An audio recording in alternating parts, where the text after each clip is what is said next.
and he's going to be really technologically ahead. But this is the story right here, and it looks like Psystorm able to take out the rest of those Guardians.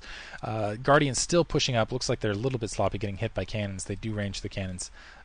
Able to just completely take out that additional Nexus, which is going to be, it's the gas really, the gas that really hurts. The minerals hurt, but the gas especially. And that Guardian's still able to push up, and now it looks like Zergling streaming across the middle of the field. Just the reinforcement of the Zerg army is just so good, and these got to be cracklings at this stage. Yeah, going to be able to melt this cannon wall even in small numbers. Look how fast they attack. So able to take out a lot of these cannons. In the meantime, a secondary attack should be able to take that out. Day, I'm sure, is just complete. Oof, that poor Guardian. I hate seeing Psystorm like that on Guardians because they just feel bad for them. Can't do anything. They're just like lightning storm from above. And now Day9 knows it. He's got Ultralisks running up as well as Lurkers. Going to push up on that second expansion. Let's see if he burrows momentarily. Yeah, they're burrowing, and these Ultralisks really don't have anything that can deal with them.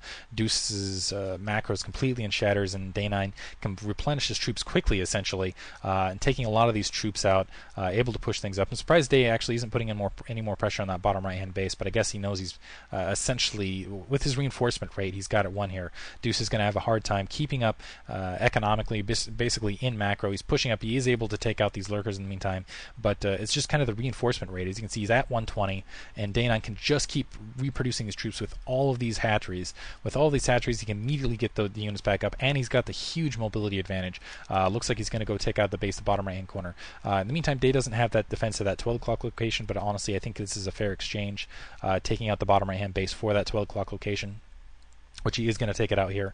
And he can also send up some, basically, yeah, some Zerglings, a couple Ultralisks in the meantime to basically at least do, wow, absolutely melting those Dragoons with zero armor upgrade, level 3 weapons though. Zergling's still at level 2 Carapace, and as you can see, these Zealots really effective with that, and trying to get some Sun colonies up in the meantime, but still not really worried about losing this as long as he can take this bottom right hand base up. But Deuce actually doing a fantastic job with his macro reinforcing. This is fantastic, getting a lot of Dragoons down there, which is exactly what he needed to take care of those Ultralisks. But now we're going to see Zerglings stream right back down. Those Zerglings are absolutely going to chew through the Dragoons. Actually, it looks like they're being redirected. I'm surprised they're not just being sent down direct. Secondary up back in the meantime, and Deuce in a fantastic position managed to take out that 12 o'clock base, managed to reestablish his bases, and in the meantime did not lose as much as he should have, in my opinion, against a really good Zerg and basically in a really good position. But yeah, as you can see, Zerglings up on the Dragoons. Dragoons trying to pull out away from those Zerglings. Zerglings trying to concentrate on that Nexus at this stage. They might be able to get it down 120, 150. Oh, they managed to just pick off the Nexus, just suiciding in against these Dragoons and Zealots. And once again, Deuce in a bad position, able to get the secondary Nexus back up, but losing the Nexus in the bottom right-hand corner. Day9 looks like he's just going to take this opportunity to probably reestablish himself. Yeah, to reestablish himself at the 12 o'clock position. Deuce needs to go on the offensive. He knows he needs to go on the offensive, pushing up with his units. Question is can Day9 kind of weather this now? He's been completely on the onslaught here. Ooh, drones in transition. Ooh, a lot of them getting Psystorm there. Nice targets of opportunity. Excuse me, out in the middle of the field there. And Day just, yeah, as you can see, he was just streaming units across the middle. Didn't really have them gathered up. It was a nice opportunity for Deuce to kind of clean things up, and now, but just so many Ultras, so many Zerglings pushing down at this stage, and there's the level 4 armor, which is really going to play well against that level 3 weapons. And Zerglings again getting up on the Dragoons. Ultras getting a little bit caught back here, but still able to do a lot of damage. No Lurkers here, so no need for that Observer. Obviously, you want to have it alongside anyway, but a lot of units just being pushed up against this, and it looks like these Ultras should be able to clean this up.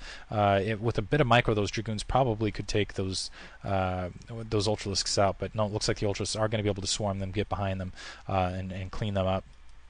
12 o'clock location reestablished. Bottom right hand base though. So yeah, they're able to take out a couple of these Ultralisks here, but yeah, they're still running for their lives. That's got to be the most terrifying thing ever. It's these 3 huge behemoth things with the blades coming out of their face, chasing after you, and you're that lone Dragoon. kind of wavering your way back to tell about the battle. Level 1 armor is now upgraded alongside, so that's at least something for Deuce. He does have that level 3 weapons, which is, honestly, I think it's kind of kept him in this, but as you can see economically, only 300 resources, and he's spent a lot of this just trying to get his supply back up, but it looks like a lot of his gateways are still running, are still pumping troops. He spotted out that 12 o'clock location. I don't think he really has anything to attack it. Day9 does have the defilers out, and we haven't seen a lot of defilers up at this stage. He's had that defiler tech for a while. He's had consumption researched for quite a while. We'll see if he can get it done here with these units, and that'll protect those Ultralisks against the Dragoons. And then there's no Dark Templar in the mix. Looks like there are Archons in the mix, but still it's reduced damage, and we'll see the Defiler is getting pushed up, and actually we did see it in an earlier attack, so I take it back. A lot of the Zerglings getting taken out by that swarm, and now as you can see, Deuce just backing up, trying to just pull out of that Dark Swarm, regather himself up on the ridge. He's probably just going to hold this line, and in the meantime Zerglings just sneaking through the gap, getting up in that secondary, able to pick a lot of the reinforcements, a lot of the Templar. Zealots trying to come back, and able to pick off even some probes here and there, able to pick off the Forge. Looks like another Forge, actually I was taken out by the Guardians earlier. Another Forge is up, which hurts actually when you lose a Forge just like aim. The Zerglings are taken out in the meantime, but the Ultralisks in the meantime gathering up into the bottom right hand corner. I'm not sure that this is enough with reinforcements that'll be coming down momentarily, but it looks like, wow, very clever. Day9 going to press up more Zerglings and force Deuce to not be... Basically, he's not going to be able to reinforce this bottom right-hand location. And without reinforcements, these Ultralisks are going to go to town on that Nexus. So 2 bases down now for Deuce, and he's got to do a suicide attack with these units because his base is completely breached. All he can do now is run directly at Day9, but no, he knows it's over. He knows he can't do anything. So that even with that attack, he probably would have gotten overrun just by pure reinforcements. So Day9 takes the game. Hope you guys enjoyed that. Thanks for listening.